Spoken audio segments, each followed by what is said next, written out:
Assalamualaikum warahmatullahi wabarakatuh.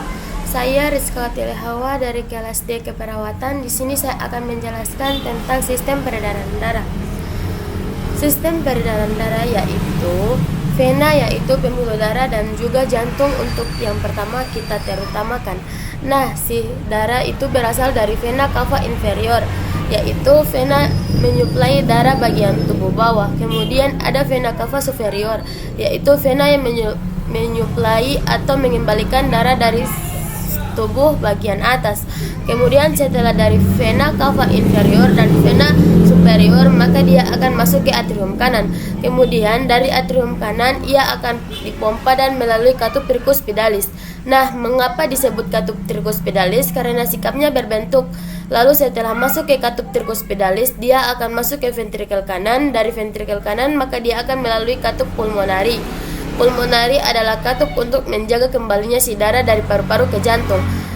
Selanjutnya darah akan dipompa menuju paru-paru melalui yang namanya arteri pulmonari, baik kanan ataupun kiri. Setelah dipompa ke paru-paru, selanjutnya dipompa di paru-paru. Darah akan mengalami disfusi, yaitu pertukaran karbon dioksida dan oksigen, di mana darah yang tadinya dari jantung kaya akan karbon dioksida maka akan ditukar menjadi kaya dengan oksigen.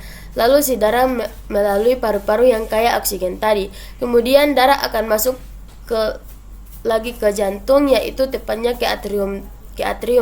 Darah atrium kiri, maka darah yang kaya akan oksigen akan dipompa ke ventrikel kiri melalui katup mitral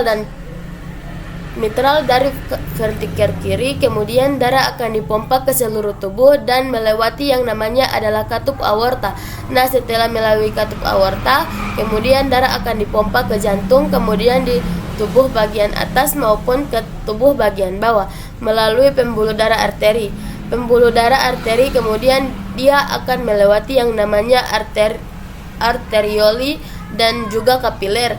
Nah, setelah di kapiler maka di situ akan terjadi perpindahan kembali, yaitu oksigen dan juga karbon dioksida. Yang selanjutnya darah yang kaya akan karbon dioksida itu akan diseluruhkan melalui vena dan kembali lagi ke jantung. Yaitu melalui vena cava superior dan vena cava inferior.